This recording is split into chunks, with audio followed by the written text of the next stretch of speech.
आमचे सगळे प्रमुख नेता गेल्या काही दिवसात दुसऱ्या वेळेला मातोश्रीत आलेले आहेत आणि एक गोष्ट नक्की की नातं जपण्यासाठी शिवसेना आणि मातोश्री प्रसिद्ध आहे. काही लोक केवळ राजकारण करतात, पण आम्ही मात्र राजकारणाच्या पलीकडे जाऊन नातं जपत असतो. अरविंद जी, आप आए हो, मैं यही कह रहा था कि पिछले कुछ दिनों में आप लगातार दूसरी बार आए हो. हम तो रिश्ता मानने वाले और रिश्ते संभालने वाले लोग हैं. ठीक है, राजनीति अपनी और अपनी जगह पर है. स्वाभाविक है, आने वाला वर्ष निवडणूक का, इलेक्शन का या चुनाव का वर्ष है. इस बार अगर ट्रेन छूट गई तो हमारे देश से प्रजातंत्र गायब हो जाएगा. और प्रजातंत्र को कायम बचाने के लिए मैं सिर्फ विपक्ष, ये शब्द जो है वो थोड़ा सा गोलमाल शब्द है. विपक्ष मतलब किसका विपक्ष, किसका विरोधी? हम तो सारे देश प्रेमी हैं और देश से जो प्रजातंत्र हटाना चाहते हैं वो प्रजातंत्र के लिए और देश के लिए मैं मानता हूँ आज से उनको विपक्ष या विरोधी बोलना चाहिए. लोकतंत्र विरोधी, लोकतंत्र विरोधी लोगों का मुकाबला करने के लिए और देश को बचाने के लिए हम एक साथ आए हैं, संविधान को बचाने के लिए आए हैं. और जैसे अभी आपने देखा होगा पिछले कुछ दिनों में सर्वोच्च न्यायालय ने 2 निकाल दिए हैं. एक तो शिवसेना के बारे में है और दूसरा दिल्ली के बारे में, दिल्ली के विषय में. प्रजातंत्र में सबसे ज्यादा महत्व जो भी लोक प्रतिनिधि होते हैं उनका होना चाहिए. और आप मतलब अरविंद जी भी है और आप पार्टी भी है, सरकार भी दिल्ली की है. उनके मैं साइड से नहीं कहता कि, लेकिन उनके बारे में जो सर्वोच्च न्यायालय ने एक फैसला दिया है वो एक प्रजातंत्र के लिए आवश्यक था, लेकिन उसके खिलाफ केंद्र सरकार ने काय म्हणतात त्याला वटहुकूम, अध्यादेश लाया. तो ये कौन सा जनतंत्र है? ये तो लोगों ने चुने हुए प्रतिनिधि है, अपने लोग हैं, अपना प्रतिनिधि उन्होंने चुना है, तो उनको कुछ अधिकार होने चाहिए कि नहीं होने चाहिए? तो फिर शायद ऐसे भी दिन आ जाएंगे कि राज्य में, स्टेट में इलेक्शन ही नहीं हो जाएंगे, सिर्फ केंद्र में इलेक्शन हो जाएंगे. वो भी इलेक्शन 2024 तक होने की संभावना है. उसके बाद जनता जो फैसला करेगी वो जनता, इसलिए हम उनको नींद से जगाने के लिए एक साथ आए हैं. बाकी की जो बातें हैं मैं अरविंद जी आपको कहूंगा कि आप विस्तार से कहे, नहीं तो मैं ये सारी बातें कह दूंगा तो आपको कहने के लिए कुछ बचेगा.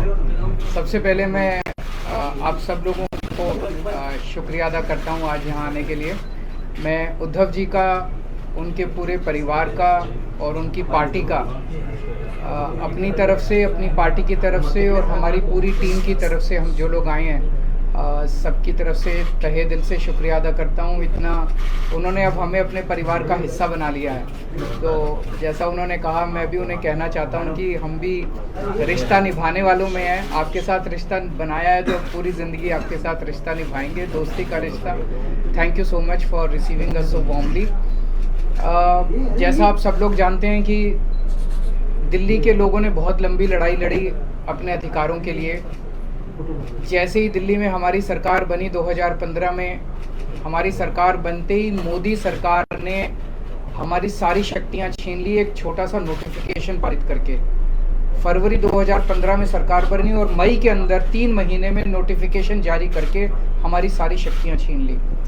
8 साल दिल्ली के लोगों ने लड़ाई लड़ी सुप्रीम कोर्ट के अंदर. 8 साल लड़ाई लड़ने के बाद सुप्रीम कोर्ट ने हमारे पक्ष में फैसला दिया. जिस दिन फैसला आया 8 साल की लड़ाई के बाद, उसके 8 दिन के अंदर केंद्र सरकार ने अध्यादेश जारी करके वो सारी शक्तियां वापस छीन ली. तो जनतंत्र के अंदर जनता की चलनी चाहिए कि गवर्नर की चलनी चाहिए, जनता की चलनी चाहिए कि केंद्र की चलनी चाहिए? जनतंत्र में तो चुनी हुई सरकार के पास पावर होनी चाहिए ताकि जनता के, जो जनता मांगे वो काम कर सके, जनता के प्रति जवाब दे तो चुनी हुई सरकार होती है. लेकिन उन्होंने सारी शक्तियां छीन ली. इसका मतलब ये साफ साफ ये लोग ये बोल रहे हैं कि हम सुप्रीम कोर्ट को नहीं मानते. पिछले जिस तरह का इनका रवैया इन लोगों का हमने पिछले कुछ महीनों में ये भी देखा कैसे इन लोगों ने, इनके मंत्रियों ने, इनके नेताओं ने सुप्रीम कोर्ट के दूसरे जजों को किस तरह से ये लोग गाली देते हैं, गंदी गंदी गालियां देते हैं। जिस तरह से इनके लोग जजों के खिलाफ और जुडिशरी के खिलाफ सोशल मीडिया पे कैंपेन चलाते हैं। इनके लोग जजेस को, रिटायर्ड जजेस को एंटी नेशनल बोलते हैं। तो इनका जुडिशरी पे इनका कोई वो नहीं है। अब इन्होंने एक मैसेज दे दिया कि सुप्रीम कोर्ट जो मर्जी फैसला दे, हम नहीं मानते, हम ऑर्डिनेंस ला के सुप्रीम कोर्ट के फैसले पलट देंगे। ऐसे हमारा कैसे चलेगा? ऐसे तो हमारा देश नहीं चल सकता। और ये जनतंत्र सुप्रीम कोर्ट को भी नहीं मानते और ये जनतंत्र को भी नहीं मानते। शिवसेना तो सबसे ज़्यादा भुक्तभोगी है। किस तरह से भारी बहुमत से चुनी हुई, जनता द्वारा चुनी हुई सरकार को इन्होंने गलत तरीके से सीबीआई से, ईडी से, पैसे से इनके एमएलएज को तोड़ के इनकी सरकार गिरा दी। तो अब इनके 3 तरीके हैं बीजेपी के। 3 तरीकों से अगर कोई बीजेपी की सरकार नहीं बनाएगा, किसी राज्य में नहीं बनेगी, तो या तो वो एमएलए खरीद के उसकी सरकार गिरा देंगे, या एमएलए सीबीआई और ईडी का डर दिखा के एमएलए तोड़ के उनकी सरकार गिरा देंगे, और या फिर ऑर्डिनेंस ला के उनकी सारी शक्तियां छीन लेंगे। दिल्ली में यही हुआ। इन्होंने ऑपरेशन लोटस किया, 2-3 बार ऑपरेशन लोटस किया, हमारे एमएलए खरीदने की, तोड़ने की कोशिश की, हमारा एक भी एमएलए नहीं बिका। जब इन्होंने देखा कि इनकी सरकार टूट नहीं रही, इनकी सरकार गिर नहीं रही, तो अब ये ऑर्डिनेंस ला के इन लोगों ने हमारी सारी शक्तियां छीन ली। तो इन लोगों को बहुत ज़्यादा अहंकार हो गया है, और जब किसी आदमी को बहुत अहंकार हो जाता है तो बहुत स्वार्थी हो जाता है वो आदमी। ऐसा व्यक्ति देश नहीं चला सकता जो इतने अहंकार और इतने स्वार्थ के अंदर जीता है।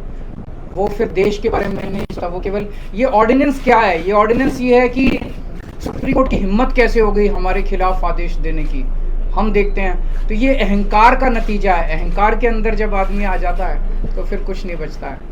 तो मैं बहुत बहुत शुक्रिया अदा करता हूँ शिवसेना का, उद्धव जी का, कि उन्होंने दिल्ली के लोगों का आज साथ दिया। ये लड़ाई दिल्ली की नहीं है, ये लड़ाई पूरे देश के अंदर संविधान की है, जनतंत्र की है, फेडरलिज्म की है। जिस तरह से सारी देश के अंदर सरकारों को परेशान किया जा रहा है, सीबीआई और ईडी का डर दिखा के सरकारें तोड़ी जा रही हैं गवर्नर्स के जरिए। आपको जान के ताज्जुब होगा, पंजाब के अंदर इस बार बजट सेशन नहीं बुलाने दिया गवर्नर ने। गवर्नर ने कहा बजट सेशन नहीं होगा। आप सोच सकते हैं, बजट सेशन की अनुमति नहीं दी गवर्नर ने।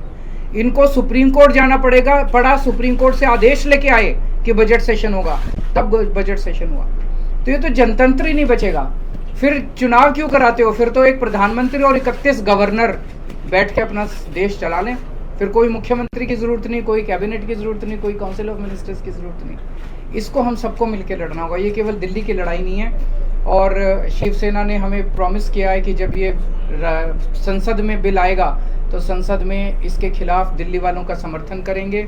दिल्ली के लोगों की तरफ से मैं बहुत बहुत शुक्रिया अदा करता हूँ उद्धव जी का, शिवसेना का। और ये एक तरह से सेमीफाइनल होगा 2024 का। अगर 2000 राज्यसभा के अंदर ये बिल गिर जाता है तो 2024 के अंदर मोदी सरकार दोबारा नहीं आ रही है। मैं भगवान जी से बहुत धन्यवाद उद्धव जी का, उनके सारे एमपी लोकसभा और राज्यसभा के मेरे साथी भी रहे, अरविंद जी, संजय राव जी, और मेरी पार्टी के प्रधान अरविंद केजरीवाल जी, और उद्धव जी ने पहले भी हम मातोश्री में आए थे और यहाँ के हमें घर जैसा माहौल मिलता है, तो उसके लिए मैं बहुत धन्यवाद करता हूँ। इतना मान सम्मान करते हैं। जैसा कि उद्धव जी ने और अरविंद जी ने बोला, लोकतंत्र खतरे में है और भारी खतरे में है। कैसे इलेक्टेड की जगह सिलेक्टेड लोग जो हैं वो जनता को चलाते हैं, वो सरकारें चलाते हैं, जबकि लोकतंत्र का मतलब है इलेक्टेड। ये गवर्नर है सिलेक्टेड। तो एलजी कौन बनाता है? एलजी की कभी एलजी ने कोई जनता से कोई गवर्नर ने किसी जनता से कोई मैंडेट लिया? नहीं लिया। अपनी मर्जी का गवर्नर लगा दिया, तंग करो चुनी हुई सरकार को। अगर सरकार इनकी नहीं बनी, हमें भी बजट सेशन के लिए सुप्रीम कोर्ट आना पड़ा। हमारे तो गवर्नर साहब इस बात से भी मुकर गए थे बजट सेशन में कि मैं माई गवर्नमेंट नहीं कहूँगा। तो हमने कहा जी माई गवर्नमेंट क्यों नहीं कहोगे आप? आपकी गवर्नमेंट, आपके सम्मान किया आपने, तो भाषण जो लिखा है वो तो पढ़ना पड़ेगा आपको, वो तो संविधान में है। इसके लिए भी हमें सुप्रीम कोर्ट से ऑर्डर लेना पड़ा कि आपको माई गवर्नमेंट कहना पड़ेगा। वरना दिस गवर्नमेंट कहने वाले थे, दिस गवर्नमेंट मतलब जो राजभवन है पूरे देश में वो बीजेपी के हेड ऑफिस बन गए हैं, जो गवर्नर हैं वो स्टार कैंपेनर बन गए हैं बीजेपी के। ये लोकतंत्र नहीं है। गुलदस्ते में एक ही तरह के फूल नहीं हो सकते। भारत एक गुलदस्ता है, हर फूल का अपना अपना रंग है, हर फूल की अपनी खुशबू है। तो एक माला की तरह भारत है, हर माला का मन का जो है वो अलग अलग रंग का है। लेकिन ये चाहते हैं हमारा ही हो सब कुछ, हमारा ही हो सब कुछ, हम ही राज करें। जैसा कि अरविंद जी ने बताया, अगर जीत के नहीं आते, इलेक्शन से नहीं आते तो बाई इलेक्शन से आ जाते हैं, अगर बाई इलेक्शन से ना आए तो खरीद लेते हैं। तो देश के लिए लोकतंत्र जो है, जैसा कि अदूप जी ने कहा कि विपक्ष नहीं है हम तो देश को प्यार करने वाले लोग हैं।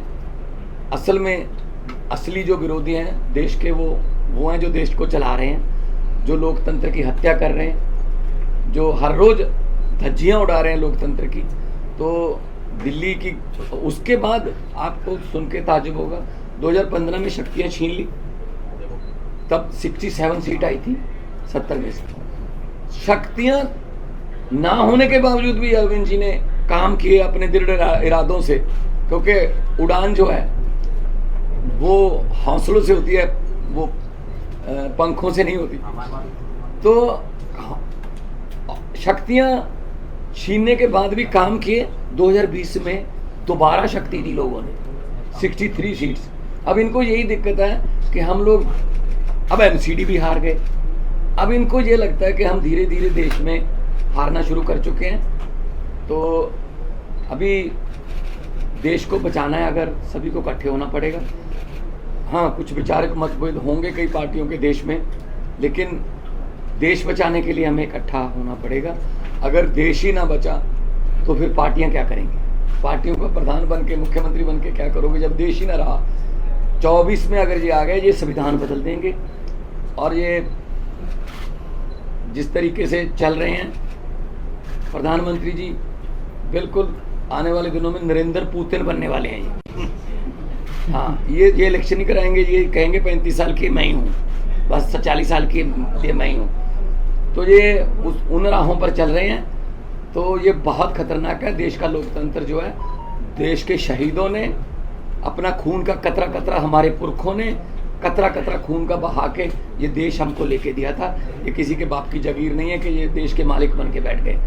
इनकी कोई कुर्बानी, देश को आज़ाद करवाने में इनका कोई योगदान नहीं है, लेकिन जो आज़ादी के परवाने थे उन्होंने देश लेके दिया। और देश को ये किन हाथों में बेच रहे हैं, कैसे हर रोज बैंक बिक रहे हैं, रेल बेच दी, तेल बेच दिया, एयरपोर्ट बेच दिया, सब कुछ बेच दिया। कैसे जो जुडिशरी को तंग किया जा रहा है। तो हम उद्धव जी के पास इसलिए आए हैं कि क्योंकि ये भी पीड़ित हैं उस जो कुल्हाड़ी लेके बैठे हैं ये दिल्ली में, वो सब पे चलती है। तो इसके लिए हम सबको इकट्ठा होके देश को बचाने वाली पीढ़ियां हमसे सवाल पूछेंगी, जब लोकतंत्र खत्म हो रहा था तो आप क्या कर रहे थे? कम से कम हम जवाब देने के लायक रहेंगे कि हम कोशिश कर रहे थे, हम के बाद इनके विरुद्ध इकट्ठे हो रहे थे। हम लोगों को 140 करोड़ लोगों को ये बात मीडिया के जरिए अपने अपने भाषा में समझा रहे थे। तो लोकतंत्र को बचाने के लिए आज हम आए हैं। और मुझे खुशी है कि उद्धव जी ने बहुत ही साथ दिया, और पहले भी बहुत से मुद्दों पर हम लोकसभा में इकट्ठे लड़ते रहे हैं, शिवसेना के जितने भी MP साहबान होते थे। तो मैं इनका बहुत आभार भी व्यक्त करता हूं कि हमें मान सम्मान दिया, और इनको पंजाब आने का न्योता भी देता हूं। आइए दरबार साहब, आइए के वहाँ पे बहुत शांति सुकून वाली जगह, और हम लोग मिलके सब देश को, क्योंकि लंबे सफ़र को मीलों में मत बांटिए, कौम को कबीलों में मत बांटिए। एक बहता दरिया है मेरा भारत देश, इसको नदियों और झीलों में मत बांटिए।